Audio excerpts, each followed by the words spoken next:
Los nombres de Dios, como subtítulo del hebreo antiguo a nuestro presente.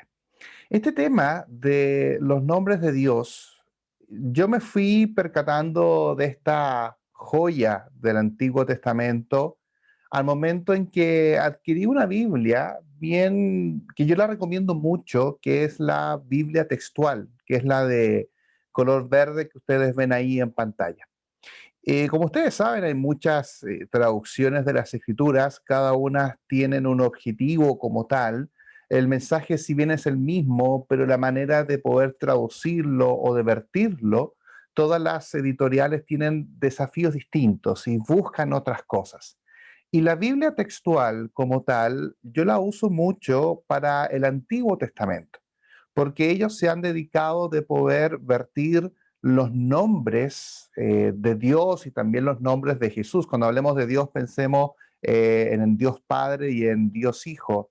Y ellos se han esforzado en esta traducción de poder vertir los nombres de la manera más original posible, de manera que nosotros podamos leer o hacernos una idea de cómo los hebreos utilizaban su lenguaje. Y sin duda, esto acompañado con el diccionario Strong del hebreo y del griego, lo hace todavía un poco más enriquecedor. Así que la bibliografía que voy a utilizar para este estudio es estas dos fuentes, la Biblia, por supuesto, pero en la versión de la Biblia textual y el diccionario Strong de griego y hebreo de las escrituras. Ambos documentos, si bien yo los tengo en físico, pero por supuesto también están en Internet. Así que eso es lo bueno de hoy en día, que podemos utilizar Internet para poder rescatar esta información y poder leer las escrituras en un idioma un poco más original o, como bien dice su nombre, más textual, y poder complementarlo con estos libros que son de mucha importancia y que son, por supuesto, de mucha utilidad. Los nombres de Dios. Vamos a estudiar en esta noche la primera parte. Nos vamos a dar cuenta de que es bastante el contenido que podríamos nosotros sacar y conversar. Así que vamos a ver aquí la primera parte de este tema, en donde, en términos generales, hay cerca de 14 formas de poder decir Dios. 14 formas. Nosotros conocemos algunas. Sabemos de Dios, sabemos de Jehová, probablemente de Jesucristo, que son como las tres grandes formas que nosotros utilizamos para referirnos a Dios. Pero los judíos en su idioma original tenían 14 formas de poder decir el nombre Dios. Y cada una de estas formas tenía, por supuesto, un contexto y tenía también, por ende, un significado específico. Y ese es el intento y el desafío que vamos a tener durante estas clases tituladas El nombre de Dios. ¿Por qué estudiar los nombres de Dios? No sé si ustedes alguna vez en su vida secular han hecho el ejercicio de preguntarle a sus progenitores por qué se llaman como ustedes se llaman. Yo creo que detrás de los nombres hay siempre una historia, detrás de los nombres siempre hay un contexto. Yo les puedo contar del mío. Mi madre fue la creativa del grupo de la familia para colocar mi nombre, y tanto mi primer nombre como mi segundo nombre, por lo menos en Chile se utilizan dos nombres por lo general, hay países que tienen tres, hay gente que tiene cinco nombres y yo he conocido a gente así. Tiene una historia detrás, hay todo un objetivo. El nombre de mi señora tiene un objetivo detrás, el nombre de nuestros hijos, cuando nosotros le colocamos el nombre a nuestros dos niños, también había un significado detrás, había todo un contexto, lo cual hace a veces la conversación familiar que hemos tenido como grupo bastante interesante, porque vamos sacándole el objetivo por el cual nosotros hemos elegido esos nombres. Y yo creo que es lo mismo que está detrás de poder estudiar los nombres de Dios, de poder comprender en primer lugar de que los nombres hablan del carácter. Siempre el nombre habla de un carácter y por lo tanto el nombre también transmite un mensaje. Cuando se utiliza un nombre de Dios en una forma hebrea y de una forma específica, es porque quiere el escritor, y por supuesto el escritor inspirado y Dios por ende, quiere transmitirnos dos cosas: el carácter de Dios y nos quiere contar también sobre el mensaje que el Señor quiere entregar en ese momento cuando utiliza ese nombre. Segundo, porque Dios en su característica eterna es complejo y no se puede entender bajo un solo nombre. Por supuesto, aquí me refiero bajo un solo nombre, no bajo un mismo mandato, sino que me estoy refiriendo a la manera de escribir el nombre. Por lo tanto, Dios, como es eterno y estamos todos de acuerdo que Dios es complejo, porque para nosotros como seres humanos nos cuesta entender todo de Dios. Por ejemplo, cuando estudiamos su carácter, la deidad, el origen, los cielos, el futuro con el Señor, el paraíso, la vida eterna, son cosas que son más bien complejas. ¿Por qué? Porque Dios es complejo, porque Dios tiene una característica eterna y por lo tanto no podemos entender a Dios bajo un solo nombre y no nos extrañe que Dios nos haya dejado en las escrituras distintas maneras de poder llamarle, porque eso habla de sus características, de lo grande que es su carácter, de lo específico en ciertos momentos, y el Señor, por lo tanto, también quiere transmitirnos un mensaje. Y el desafío que vamos a tener en estas lecciones, como dice el punto número 3, ¿por qué estudiar el nombre de la Biblia? Porque en nuestras traducciones de la Biblia hemos perdido el encanto del hebreo y de las intenciones de los escritores hacia nosotros. La versión de las escrituras que nosotros utilizamos, que es la Reina Valera, la reina de las versiones, como dicen algunos, efectivamente es una muy buena versión de la Biblia. Estos últimos meses en otras plataformas y también por algunos estudios individuales que estaba haciendo, he analizado la Reina Valera y sin duda frente a todas las versiones que tenemos hoy en día, Coasidoro de Valera hizo un excelente trabajo en poder realizar su traducción. Por eso hoy en día todavía Reina Valera termina siendo una de las mejores versiones de la Biblia y que fue traducida directamente al español, lo cual también eso llama la atención porque Reina Valera no es desde el inglés, la versión inglesa, la King James, pero que es traducida desde el español de la Reina Valera. Por lo tanto, es una muy buena traducción. Sin embargo, todos los idiomas tienen sus pequeños encantos. Yo creo que nos pasa también cuando nosotros hablamos, si bien todos hablamos español, pero en distintos nuestros países donde nosotros vivimos tenemos ciertas variables que hacen que el idioma sea más enriquecido en ciertos temas que en otro idioma. De hecho, creo que lo que nos pasa a nosotros en Chile cuando hemos estado en estas plataformas con otros hermanos, como ustedes, Nicaragua, Colombia, México, que a veces decimos ciertos modismos o ciertas maneras de hablar que nos cuesta encontrarle el símil en, como lo dirían en México, o como dirían esto tan chileno en Colombia o en Venezuela. Es difícil encontrar esa similitud. ¿Por qué? Porque los idiomas tienen su propio encanto.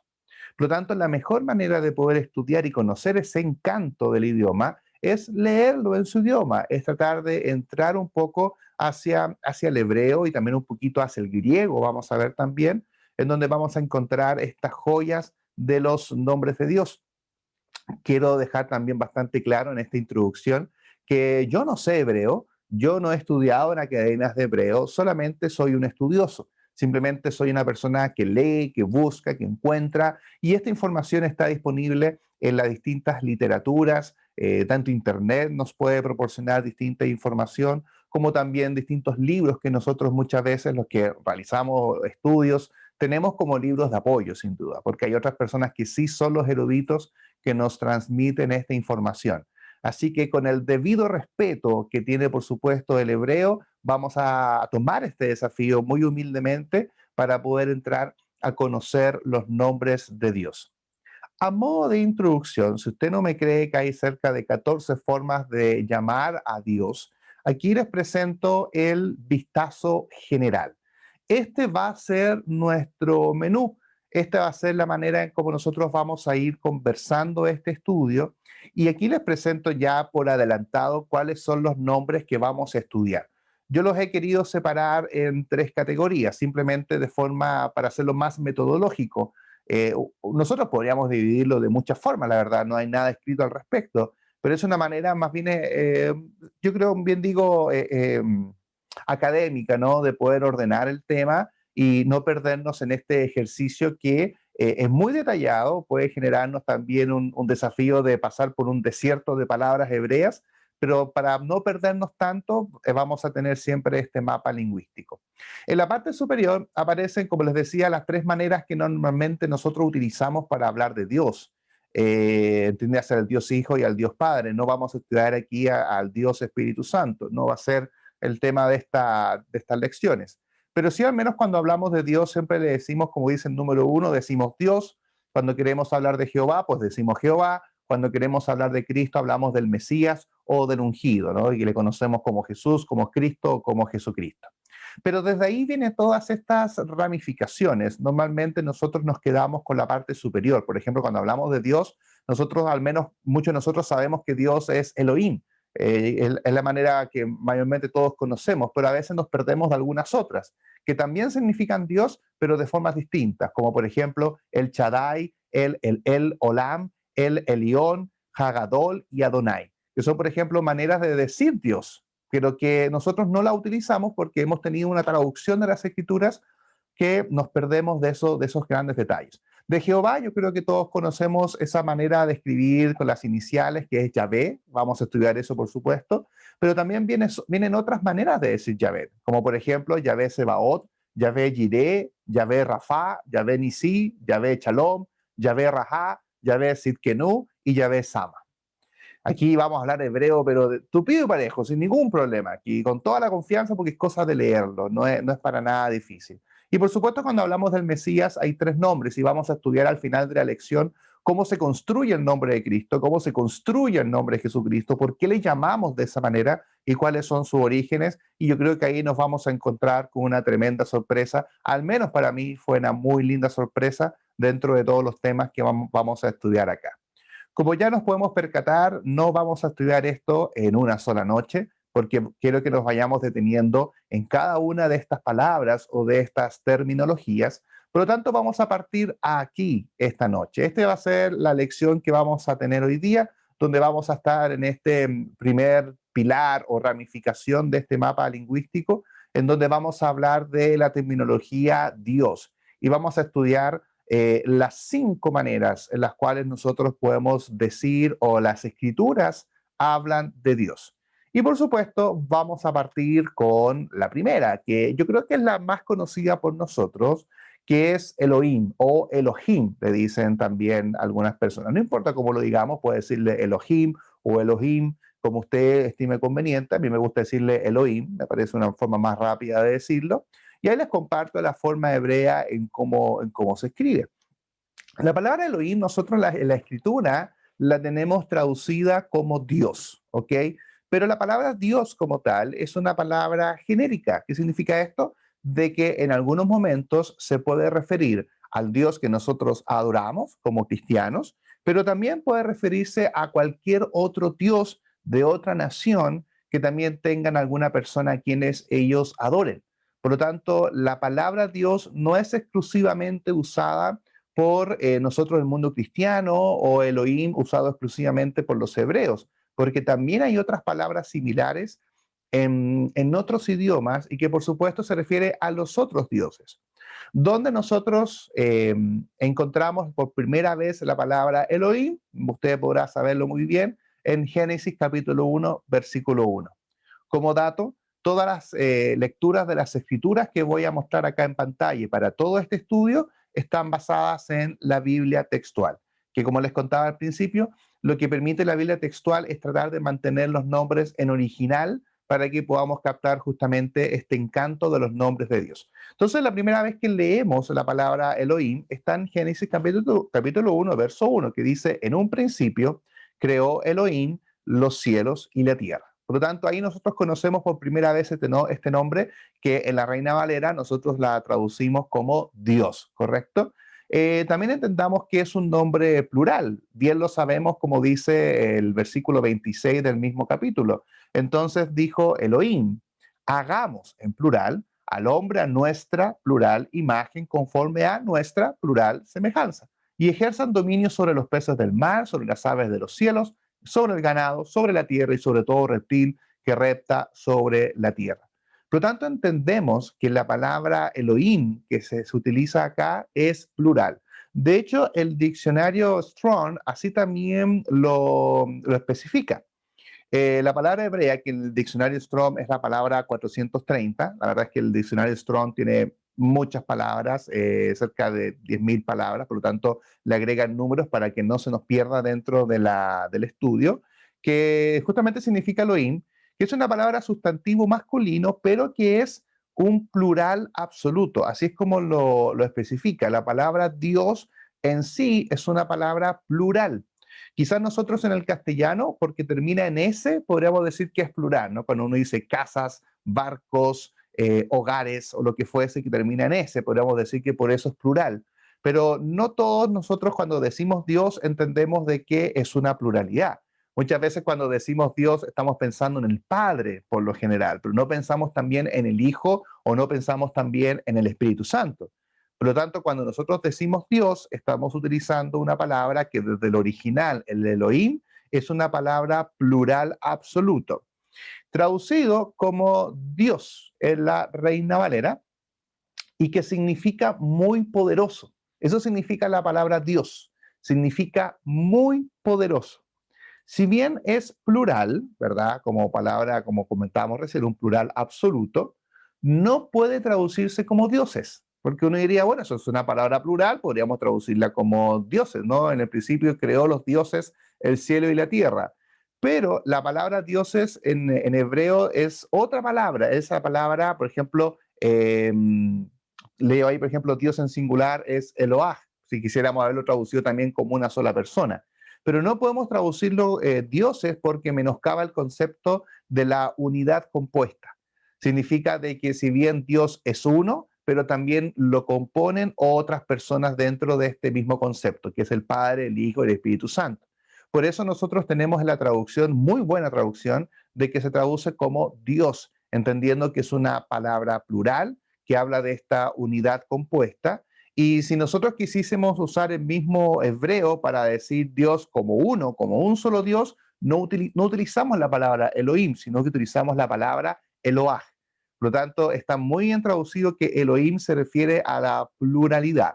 Ahora, lo que pasa con este concepto de Elohim, como les dije al principio, por una parte nosotros lo entendemos como Dios, el Dios que nosotros adoramos, pero esta misma palabra también se encuentra, por ejemplo, está en muchos lugares, pero por ejemplo la leemos en Éxodo capítulo 20, versos 23 y 24. Dice el verso 23, hablando de los mandamientos del Señor, le dice al pueblo, no haréis de mí dioses de plata, ni os fabricaréis dioses de oro. La palabra dioses que se utiliza acá también es Elohim, exactamente la misma, pero aquí por supuesto se traduce y se vierte de manera plural. ¿Por qué se decide traducir de manera plural? Por el contexto, por lo que viene conversando el versículo, que por supuesto se refiere a los dioses que normalmente hablaba de la idolatría y que la gente tenía en ese entonces. Verso 24 dice, para mí, dice Jehová, harás un altar de tierra y sacrificarás sobre él tus holocaustos y tus ofrendas de paz, tu rebaño y tu ganado. En todo lugar donde yo haga recordar mi nombre, vendré a ti y te bendeciré. Aquí ya vemos un intento en las escrituras, ya se empieza a mostrar desde el Pentateuco, de que el Señor quiere diferenciarse, Dios Padre quiere diferenciarse del concepto Dios, del concepto Elohim, para poder darnos una manera distinta de decir, de llamarle a Él. Porque como bien digo, la misma palabra se utiliza para los otros dioses también, como aparece acá. De hecho, cuando buscamos esta palabra en el diccionario Strong, es la misma, es la palabra 430, la misma palabra que estaba antes, que también es un sustantivo masculino plural absoluto. Pero en esta segunda opción que estamos leyendo acá, la palabra Elohim se aplica a la pluralidad de dioses paganos e ídolos. Por lo tanto, se vierte o se traduce como Dios con minúscula por el contexto. Por eso nosotros tenemos esa traducción de una manera distinta y la tenemos, por supuesto, en el concepto más bien plural de los dioses. Por eso que nuestro Señor, en este caso Dios, ¿verdad? El Padre, Hijo, Espíritu Santo, él toma la decisión como soberano y a quien nosotros adoramos de poder diferenciarse, de poder mostrarnos otra manera de poder decir Elohim o otra manera de poder decir Dios. Por esto mismo que estamos conversando, que Dios era un término también plural para los dioses también idolátricos. Por eso que el Señor nos va a mostrar, o le muestra, por supuesto, a su pueblo, distintas maneras para separarse de este Elohim que en algún momento ya como terminología comenzó a ser un tanto más común. Y ahora el Señor le va a mostrar al pueblo maneras más específicas para poder referirse a Él. Por eso que Elohim tiene 5 nombres compuestos. Cuando dice compuesto significa que todos los nombres, o la gran mayoría que vamos a analizar acá, comienza con el prefijo el, y lo que va a cambiar es la parte a continuación. Por eso decimos que son nombres compuestos. ¿Cuál fue el primer nombre compuesto que Dios nos mostró a través de las Escrituras? Es el que aparece en el libro de Génesis capítulo 17, el conocido El Shaddai.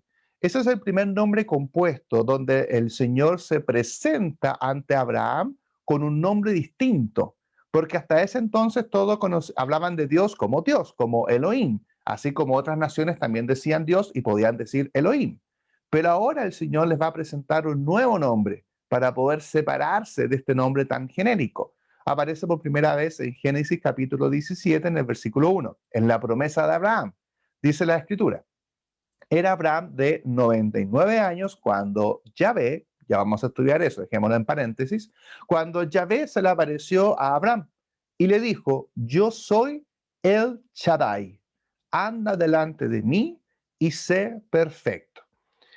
La terminología El Shaddai, como bien le estaba contando, aparece recién en Génesis capítulo 17. De ahí para atrás siempre fue Elohim, pero desde Génesis 17 en adelante comienza a utilizarse la palabra El Shaddai. Y sin duda el Señor espera un momento bien crucial, ¿no? Un momento bien específico en la historia de Israel para poder presentarse con este nombre. El momento que espera para él presentarse como El Shaddai es justamente cuando le entrega la promesa de las naciones a Abraham cuando él tenía ya 99 años, donde se le da la promesa de Isaac, donde se le concreta toda la promesa después de este intento fallido que habían tenido con Agar, ¿verdad? Y con Ismael. Recién a los 99 años, 10 años después de ese evento, el Señor le va a decir ya con concreto de que aquí a un año vas a tener un hijo y que se va a llamar Isaac, ¿ok? Entonces, en ese momento el Señor espera para poder decir, yo soy el Shaddai. Él no dice en el versículo, yo soy Elohim. No dice, yo soy Dios, sino que él dice, yo soy el Shaddai.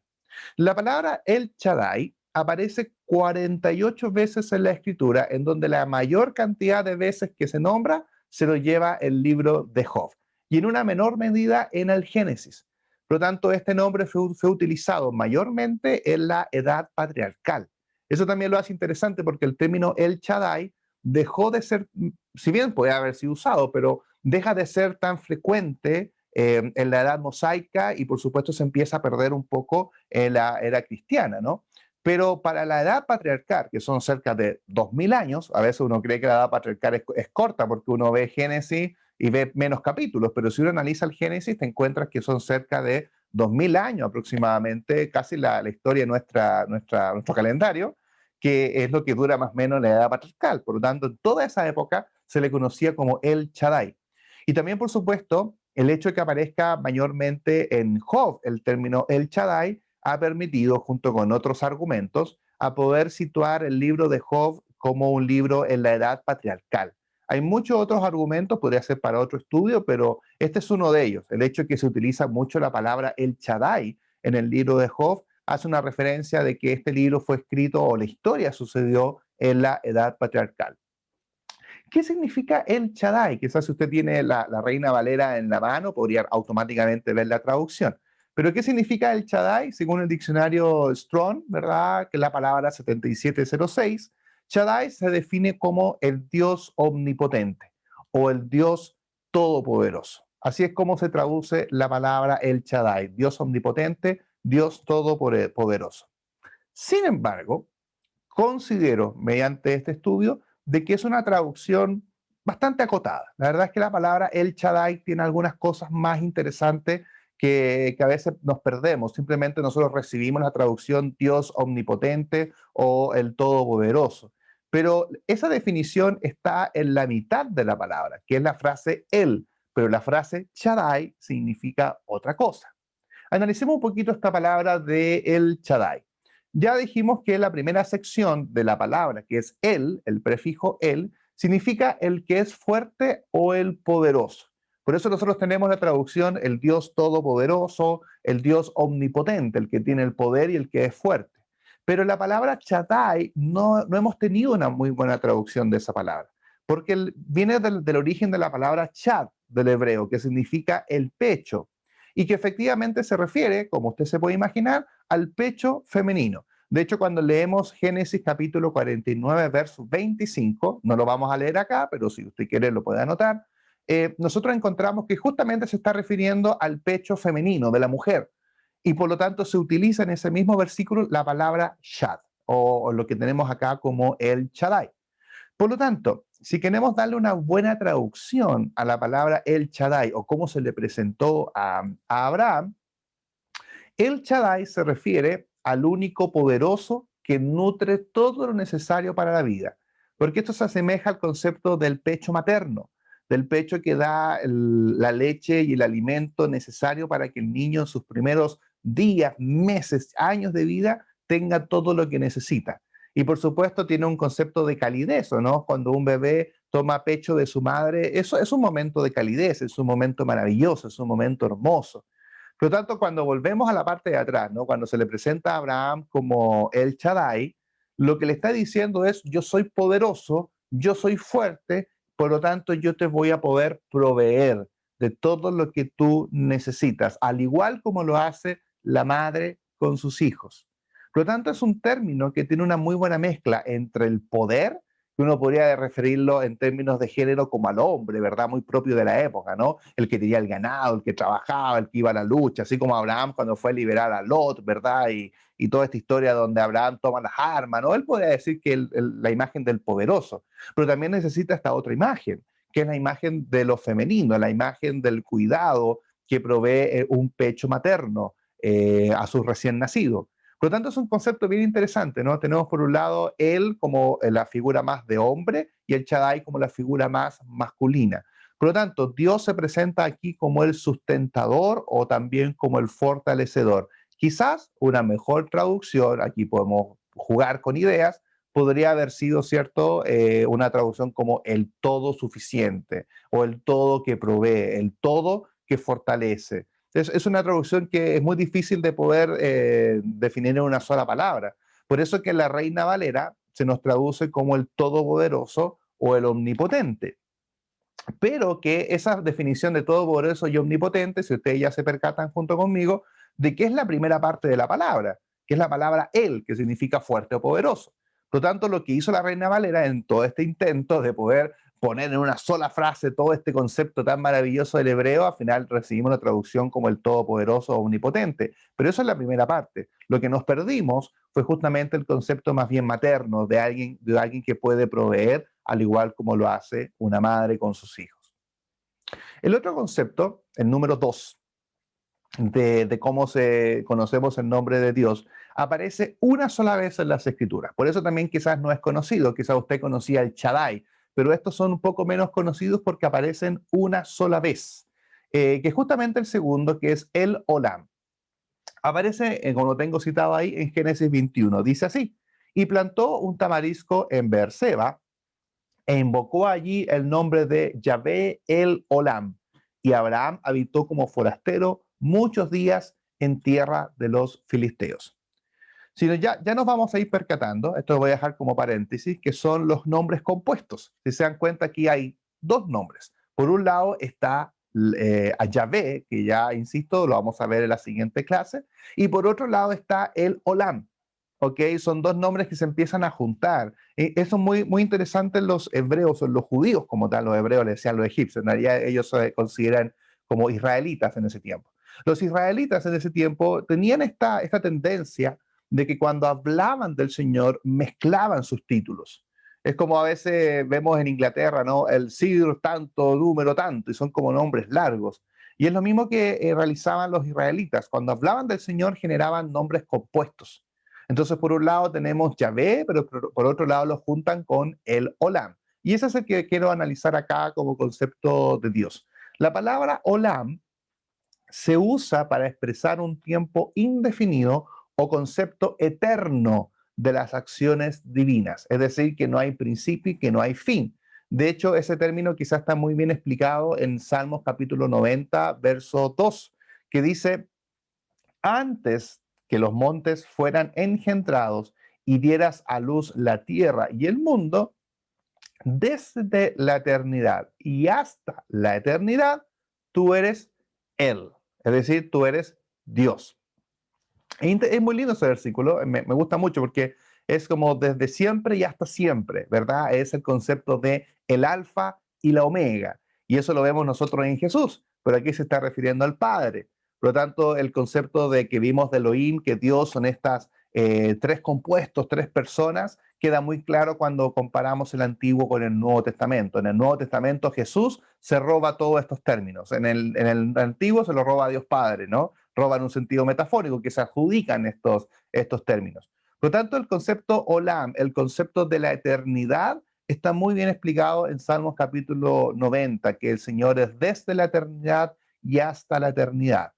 Por eso en la Reina Valera se nos traduce este nombre de Dios como Jehová, en este caso, Dios eterno. Jehová está en Yahvé, muchos ya lo sabemos, ¿verdad? Por lo tanto, la traducción de el Olam, una muy buena traducción es Dios eterno, y también así lo traduce la Biblia de las Américas, también lo traduce como Dios eterno.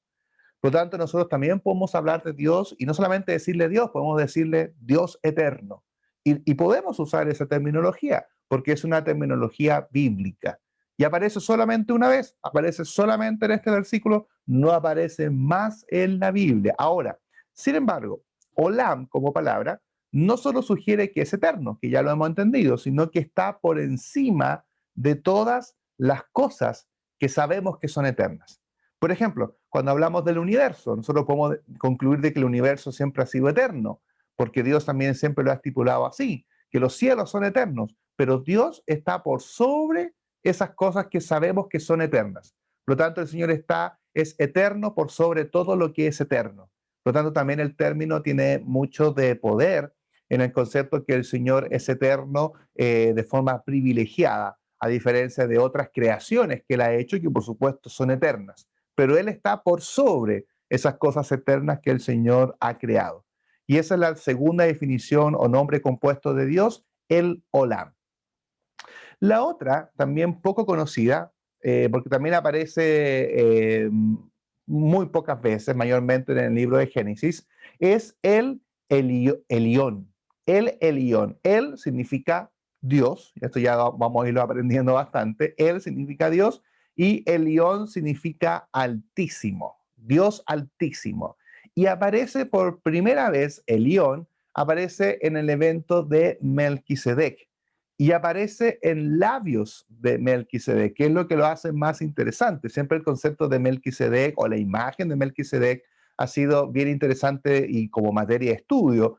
Tanto así, por supuesto, que el libro de los Hebreos dedica capítulos enteros para poder explicar el sacerdocio según el linaje de Melquisedec. Es un tema súper interesante.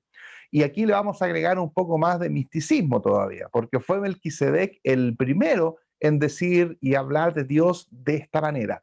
Como dice, lo dice a través de todo este encuentro. Aquí solamente estoy citando dos versículos en concreto.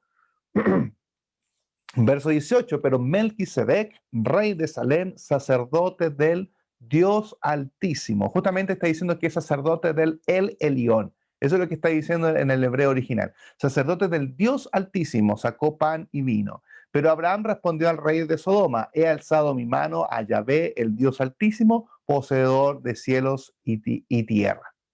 Por lo tanto, aparece por primera vez acá, no aparece en los labios de Melquisedec y significa Dios Altísimo. Por lo tanto, si usted quiere otra manera de referirse a Dios, puede decirle Dios Altísimo. Es decir, usted le está diciendo el Elión. Cuarto, penúltimo, también muy poco conocido porque aparece en dos oportunidades. Permiso, voy a ver un poco de agua.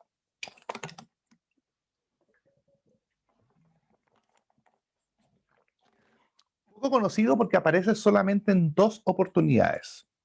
Y es justamente en el libro de Nehemías. Y lo utiliza Nehemías por primera y única vez cuando habla del regreso de la nación del cautiverio y regresa, por supuesto, a sus tierras natales, ¿no? A lo que es Jerusalén, lo que es Judá. A en este lenguaje también significa él, y Gadol significa el más grande o también el grandioso. Por lo tanto, aquí Nehemías lo que va a hacer de las dos oportunidades, hay una que me gusta mucho que él utiliza y habla del Señor con un nombre compuesto. Le da un tremendo título y que por supuesto habla de la importancia del momento que ellos estaban viviendo, que era volver del exilio, del cautiverio. Dice Nehemías capítulo 8, versículo 6 que la Reina Valera lo traduce mucho más cortito, aquí lo vemos un poco más grande, ¿no? Dice, y Esdras bendijo a Yahvé, Ha Elohim, Ha Gadol, y todo el pueblo, alzando sus manos, respondió, amén, amén, y reverenciando se postraron ante Yahvé, rostro en tierra. Fíjate cómo dijo Esdras, ¿no? ¿A quién bendijo Esdras en este retorno? Y Nehemías lo usa en otro versículo, lo bendijo como Yahvé, Ha Elohim, ya podemos imaginar lo que es Elohim, ¿cierto? El Dios. Ya hablamos lo que es Elohim, pero además le agrega otro título más, que es Ha Gadol. Nosotros tenemos esto traducido en la Reina Valera como Jehová, que es Yahvé, como Dios grande.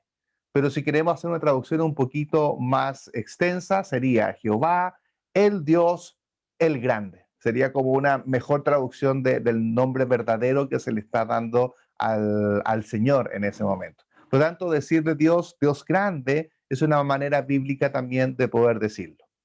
Y por último, con el deseo también de no marearnos mucho con esta terminología, pero tratando de descubrir estas pequeñas gemas de la escritura, es uno muy conocido que es otra forma de decir Dios, que es Adonai, o que es la que ellos utilizaron muy, muy frecuentemente y que llegó a ser una de las mejores maneras de poder referirse a Dios. Si vemos la palabra en el diccionario Strong, la palabra 136, que es Adonai, es bien fácil la traducción porque significa el Señor, pero que se usa solo con nombre propio de Dios. Por lo tanto, cuando ellos querían, ellos nunca utilizaban Adonai para referirse a un señor cualquiera, ¿verdad? A un señor de la esquina, el señor vecino, el señor de la carreta. No, no era eso, sino que cuando usaban Adonai, ellos estaban refiriendo exclusivamente al Señor, pero al Señor como nombre propio de Dios. Por lo tanto, también los judíos, para ir cerrando este tema, los judíos abandonan el concepto de Elohim como Dios para comenzar a reemplazarlo más por el concepto de Adonai. Y por este mismo tema que estamos conversando, porque Elohim era mucho más genérico, en cambio Adonai ya se refiere, es un nombre un poquito más específico a lo suyo, a lo propio.